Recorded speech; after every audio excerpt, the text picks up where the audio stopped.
और आप मीडिया को पहचानते तो हैं। बाबा साहब के सारे अखबार कम समय में क्यों बंद हो गए? सोचना आज आपके पास बहुजनों के 90% लोगों का कौन सा अखबार है? अखबार क्यों नहीं चल पाया और अखबार आज भर क्यों नहीं चल पा रहा है? विचार करिएगा कि हमारे बीच के पत्रकारों की क्या हाल है। और टेलीविजन आप भी वही देखते हो जिसमें पैसा उनके आका का लगा है। और आप मीडिया को पहचानते तो हैं।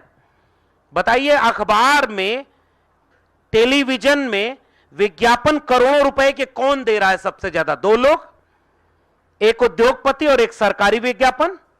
बाबा साहब के सारे अखबार कम समय में क्यों बंद हो गए? मैं इसको खोज रहा था।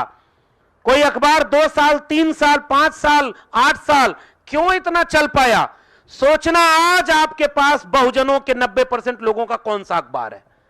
बताइए, उसका नाम पढ़ के बताइए। ये मूक नायक यहां पर रखा हुआ है, मेरे सामने रखा था। मैं देख रहा था कि कई राज्यों में इसका प्रकाशन होता है। उत्तर प्रदेश, बिहार तक हो रहा है, नॉर्थ इंडिया से साउथ इंडिया तक हो रहा है। और मैं चाहता हूं कि इसकी कितनी प्रतियां बंटती हैं और कितनी आबादी है, जरा दोनों का आंकड़ा निकाल कर देख लीजिए। जिस देश में 90% SC, ST, OBC माइनॉरिटी के लोग हैं, उनका एक अखबार कोई ऐसा हो जो बता दीजिए राष्ट्रीय अखबार हो और डंके की चोट पर चल गया हो, क्योंकि हमने अपने अखबारों को सहेजा ही नहीं, हमने अपने बुद्धिजीवियों का सम्मान ही नहीं किया। अखबार क्यों नहीं चल पाया और अखबार आज भर क्यों नहीं चल पा रहा है? विचार करिएगा कि हमारे बीच के पत्रकारों की क्या हाल है। जिन्होंने एडवर्टाइजमेंट दिया, सरकारी विज्ञापन दिया, बड़े बड़े करोड़ों रुपए का विज्ञापन जिनके पास है, वो अपने सरकार की दलाली कर रहे हैं। यही काम उनको करना था। विद्यार्थियों को मीडिया में पढ़ाया जाता है कि खबर वो नहीं है जो सत्ता दिखाना चाहती है, खबर वो है जो सत्ता छिपाना चाहती है और जनता जानना चाहती है। उस खबर को सच्ची खबर कहा जाता है। और आज मैंने कुंभ का उदाहरण आज आपको दिया है जोखिम उठाते हुए, क्योंकि आज वहां पर वो सारी खबरें दिखाई जा रही हैं जिनका जनता से कोई वास्ता नहीं है और जिनका वास्ता सरकार की इमेज बनाने से है, उनकी इमेज चमकाने से है, ताकि वो अवतारी पुरुष हो जाएं, वो नेता ना रहें, उनका गुणगान किया जाए। बताइए, आज किसान जब आत्महत्या करता है तब टेलीविजन पर किसानों की जुड़ी खबरें आती हैं। बेरोजगार जब नौजवान आत्महत्या कर ले या किसी प्रतियोगी परीक्षा में आंदोलन करने जाए, लाठी चल जाए, तब बेरोजगारी का सवाल पर चर्चा होती है। जब किसान आंदोलन करने बैठे, 750 किसान शहीद हुए, तब भी इसी देश की मीडिया में बैठ करके उन्हें आतंकवादी, खालिस्तानी बोला गया। यह इस देश की इस समय की मीडिया है। इस देश में बाबा साहब अंबेडकर के ऊपर जब अपमान किया, और बहुत बार तो लोग भूल भी गए होंगे कि संसद में खड़ा होकर गृह मंत्री ने क्या बोला था, क्योंकि ध्यान भटकाने के लिए इतना कुछ हो गया कि हम भी भूल गए कि बाबा साहब के बारे में गृह मंत्री ने कहा कि आजकल फैशन बन गया है अंबेडकर अंबेडकर अंबेडकर। इतना नाम भगवान का भी लिए होते तो 7 जन्मों के लिए स्वर्ग मिल गया होता। सच से बताइए, अब देश में यह बात भूल गए ना? कोई माफी मांगी क्या गृह मंत्री अमित शाह ने? जो देश का सबसे बड़ा आइकॉन हो, जो देश में सबसे बड़ी आबादी का सबसे बड़ा लीडर हो, हम उनके अपमान पर माफी भी नहीं मंगा पाए, तो कुछ अब मूल्यांकन तो अपना करना पड़ेगा ना। कहां चूक रह गई? और इस पर टेलीविजन और अखबार में कितनी खबर छपी, जरा इसको सोचकर बताइएगा। कितनी माफी मांगने के लिए उनके ऊपर दबाव डाला गया, कितनी बार उनसे कहा गया कि अपमान बाबा साहब का हुआ है। इसलिए आज जो टेलीविजन में और न्यूज चैनल में बैठे हैं, वो जब प्रधानमंत्री का इंटरव्यू लेने जाते हैं तो कहते हैं कि आप जेब में पर्स रखते हैं क्या? आम काट कर खाते हैं कि चूस कर खाते हैं? आप थकते क्यों नहीं है? कोई टॉनिक लेते हैं क्या? क्या प्रधानमंत्री से यही सब? देश के प्रधानमंत्री से जो सवाल इस देश की मीडिया ने पूछा, दुनिया के किसी मीडिया में ऐसा उस देश के राष्ट्राध्यक्ष से आज तक के इतिहास में कोई सवाल पूछा गया हो, लोकतांत्रिक देश हो, तो जरा इतिहास खोजकर बता दीजिएगा। जहां तानाशाही है वहां की मीडिया अपने तानाशाह की दरबारी बन जाती है, लेकिन जहां लोकतंत्र है वहां मीडिया का काम होता है कि जनाब आपने जितना वादा किया था वो पूरा क्यों नहीं किया। 15 लाख मेरे अकाउंट में क्यों नहीं आया, 2 करोड़ रोजगार क्यों नहीं आया, लोग भूल गए। और चुनाव जीतते जाते हैं। और महाराष्ट्र में खड़े हैं, 4 महीना पहले यहां किसी और की लहर थी और चुनाव भी हो गया और मुख्यमंत्री भी कोई और बन गया और हम चुपचाप अब उनका शासन झेलने के लिए अभिशप्त हैं। कुछ हो पाया क्या? जो सरकार में बैठा है उसी को कॉन्फिडेंस नहीं था कि महाराष्ट्र जीत रहे हैं। सच कह रहा हूं कि गलत है? और आज हुकूमत में वही बैठे हैं। लोकतंत्र इससे सुनहरा, इससे स्वर्णिम लोकतंत्र कब आएगा भाई? सोच कर देखिए। और मीडिया की भूमिका इसमें क्या है?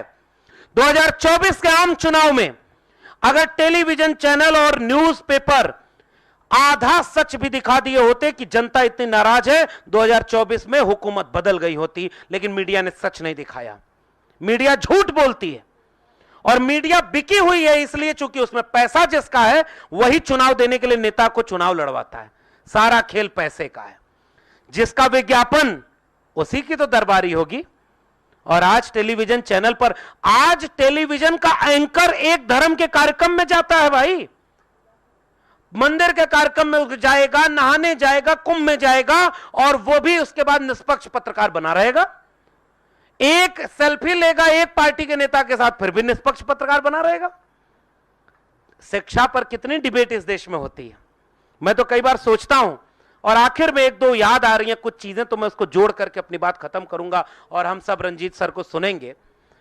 मुझे याद आ रहा है कि 1990 और 2000 के बीच इस देश में प्रचार हो गया कि गणेश की मूर्तियां दूध पी रही हैं। पुराने लोग जो बैठे होंगे उनको याद होगा। महाराष्ट्र में भी हुआ था ऐसा कुछ क्या? शायद शुरू ही यहीं से हुआ था। सही है, यानी शुरू ही महाराष्ट्र से हुआ था कि गणेश की मूर्तियां दूध पीने लगी। मतलब पता नहीं उतने दिन भी दूध पी कि नहीं जितना मूक नायक अखबार बाबा साहब निकाल पाए थे। मैं एक सवाल पूछना चाहता हूं, आजकल क्या हो रहा है? आज तो इस पर यह खबर कैसे फैली पता है? उत्तर भारत में उन दिनों एक बहुत बड़ा राजनीतिक परिवर्तन का वक्त चल रहा था और उस समय एक झूठ महाराष्ट्र से फैलाया गया और उसे उसी समय की मीडिया ने पूरे देश में प्रचारित कर दिया और पूरे देश में लोग मंदिरों के सामने दूध पिलाने के लाइन में लग गए।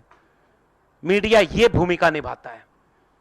मीडिया जनता के साथ खड़ा है कि राजा के साथ खड़ा है, यह देखना जनता का फर्ज होता है।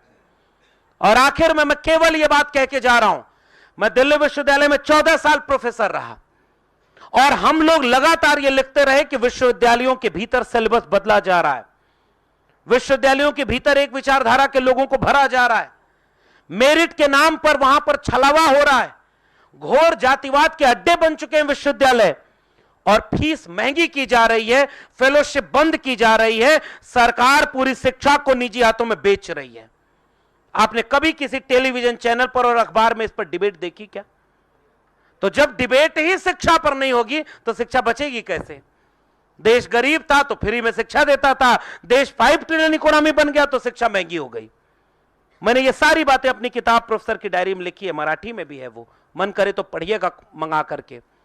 लेकिन जब मीडिया सरकार के दरबार में दरबारी बन जाए तो जनता का काम होता है कि अपनी हर जुबान को अखबार बना दो और हर हाथ के कलम को इस मीडिया का असली हथियार बना दो और घर घर अपनी बात कहने का इस्तेमाल करना शुरू कर देना चाहिए। और टेलीविजन आप भी वही देखते हो जिसमें पैसा उनके आका का लगा है और वही उनकी खबर सुनाई देता है और पत्रकारों को अब यूट्यूब चैनल पर जाना पड़ रहा है। मैं आपको कुछ नाम बता के जाऊंगा, अगर मौका मिले तो आवाज इंडिया टीवी का चाहे यूट्यूब चैनल हो, चाहे फेसबुक हो, चाहे टेलीविजन का सैटेलाइट हो, आपकी और हमारी जिम्मेदारी है कि अपने पत्रकारों को सहेजें, बचाएं और उन्हें घर घर पहुंचाकर उनको मजबूत करें, ताकि विपरीत परिस्थितियों में जब आपका पत्रकार दलाल बन जाएगा तब आप शिकायत करोगे कि वो भी बिक गया, लेकिन जब तक नहीं बिका था बताओ आपने उसकी कितनी मदद की। हमको बस अच्छा क्रांतिकारी लोग चाहिए, लेकिन अपने घर में नहीं, पड़ोसी घर में हो। यूट्यूब की दुनिया पे जानते हैं ना, मिलियंस व्यूज हैं, 90% कंज्यूमर कौन है, दर्शक कौन है? हमारे लोग। और मीडिया जिसका 10% आबादी भी नहीं है उसका 99% मीडिया पर कब्जा है। तो कंज्यूम कौन कर रहा है? उस फेक खबर को, नफरत की खबर को, पाखंड की खबर को हमारे लोग कंज्यूम कर रहे हैं। एक चैनल है जिसका नाम है नेशनल दस्तक, एक चैनल है जिसका नाम है नेशनल जनमत, न्यूज वीक, द जनहित, दलित दस्तक, जर्नलिस्ट अनिल, जमीनी खबर। आजकल ऐसे नए बहुजनों के यूट्यूब चैनल हैं। और मैं बताऊं, जब मीडिया से यकीन खत्म हो गया, लोग टेलीविजन देखना बंद कर रहे हैं, हमारे लोगों ने यूट्यूब पर आकर के क्रांति की है इस देश में। इसको बचाने का काम किया है तो हमारे लोगों ने किया है।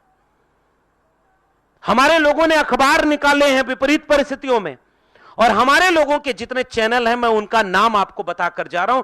आपके भी आसपास जो यूट्यूब चैनल वाले लोग हों, उनको सब्सक्राइब करिए और सब्सक्राइब करवाइए, मजबूती दीजिए।